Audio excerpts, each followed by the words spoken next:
Kita melihat Indonesia sejak kejatuhan Soeharto sampai hari ini tidak ada yang berubah, bahkan masuk ke fase yang lebih buruk. Semua program-program Cina hancur. Jadi jangan percaya sama Prabowo. Prabowo itu ngambil orang munafik yang namanya Gibran. Kalau kita tidak melawan dengan cara-cara yang luar biasa, ya kan, maka kita akan menyaksikan generasi Indonesia akan lebih busuk daripada hari ini.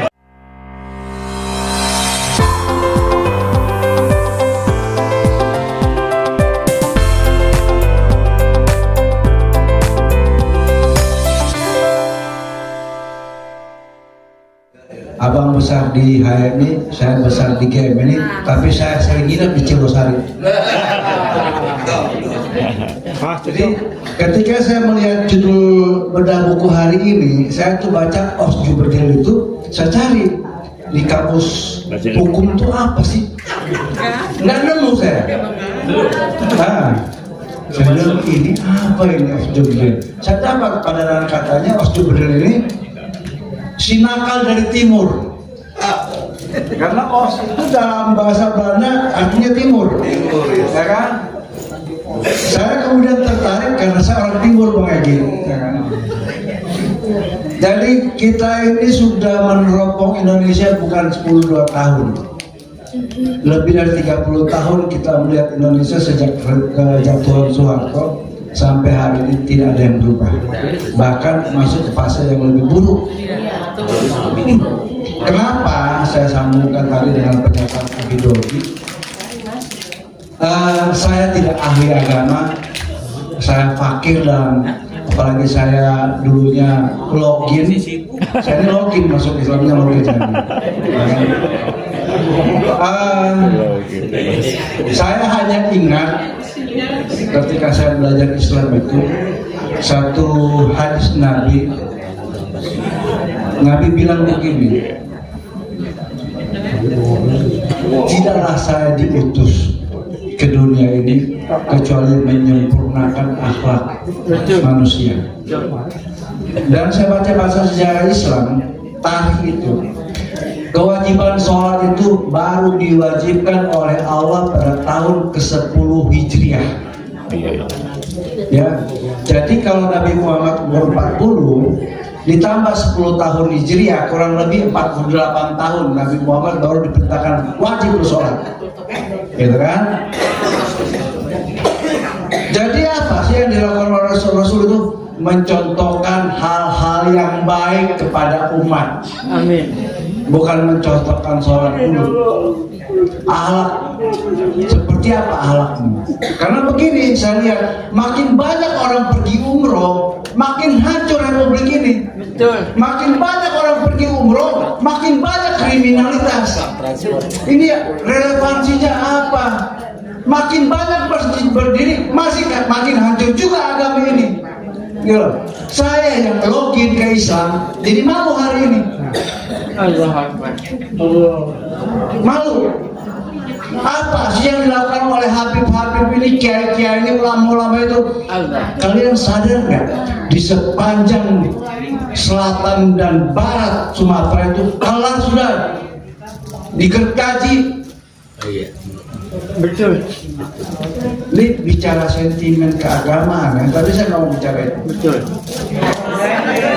Itu saya takut menyinggung soal sentimen agama dan ras, tapi itu terjadi. Saya pernah melihat 3 kota di dunia ini yang negaranya memindahkan ibu kota. Myanmar itu memindahkan ibu kotanya dari Yangon ke Naypyidaw, jaraknya dari Yangon ke Naypyidaw 400 kilo. Malaysia dari Kuala Lumpur pindah ke Putrajaya, jaraknya sekitar 30-40 km. Dan semua ibu kota negara itu gagal. Jokowi mau nyontek kan, dari Jakarta mau dipindahin ke Kalimantan. Yang ditebang hutan, itu hutan kayunya dijual nggak jelas duitnya kemana.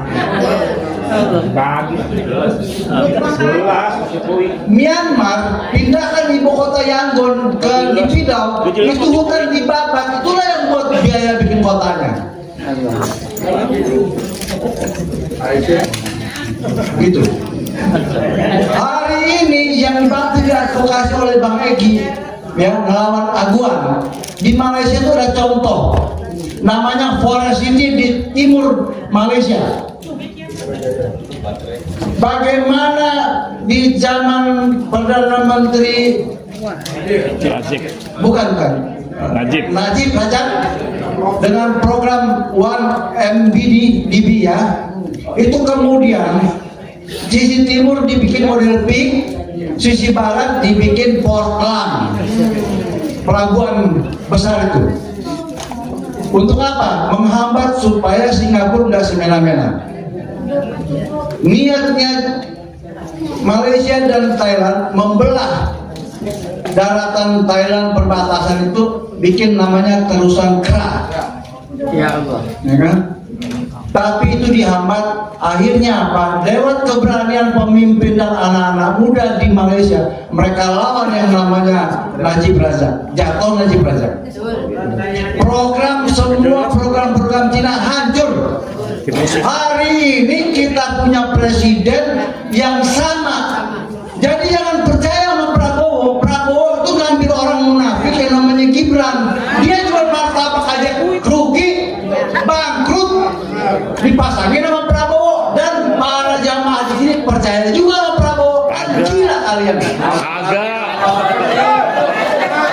Siapa percaya satu?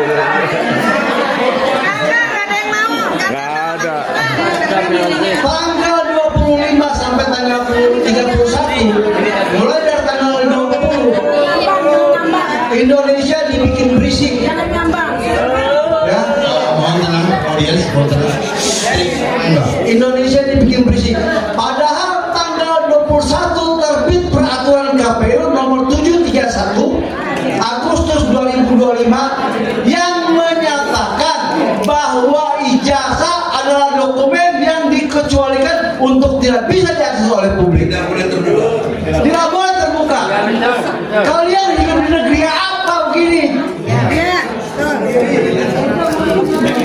Suatu saat saya dimaki-maki oleh aktivis senior yang namanya terpampang di layar itu. Dia bilang, Tendri, kau jangan ngoper-ngoper orang tua. Kalau kau berani, kau yang lawan. Ya. Lalu saya WhatsApp dia, Bang, kita yang muda ini kerjanya bakar aja. Tapi pimpinan revolusi di seluruh dunia itu adalah orang tua. Apa perlu saya sebutkan? Sebut aja. Ayatullah Khomeini tua, Ho Chi Minh tua, Gandhi tua. Kita yang muda ini orang tua perintah turun bakar. Itu tugas anak muda. Tawuran oposisi, tawuran kita. Tapi yang pimpin Pak Egi, Pak Hariman.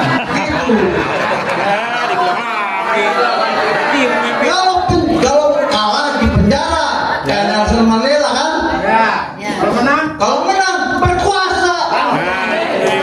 Pilihan cuma dua kok. Penjara, berkuasa. Lebih dari itu ketetapan Allah. Mati, udah. Itu suatu kepastian adalah kematian.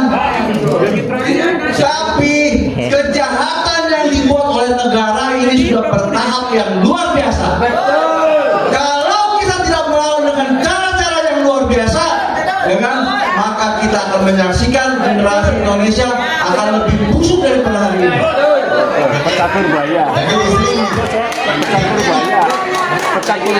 Yang kemudian kenapa kita hancur seperti ini? Karena kita mengajari diri kita selalu hipokrit, munafik.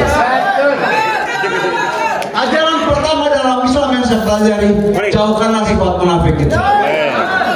Kalau kalian melawan kemungkaran, lawan Prabowo.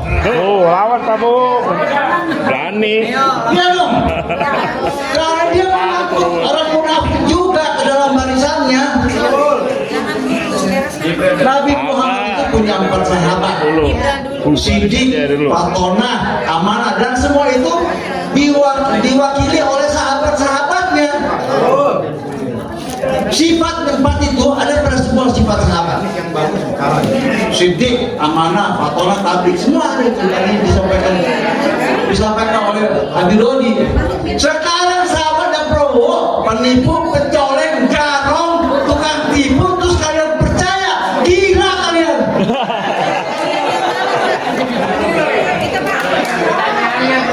Di barisan Prabowo tadi sampai sama Habib Dodi ada Korun, ada Haman, ada Balaam, kurang apa lagi? Apa kalian menunggu Musa?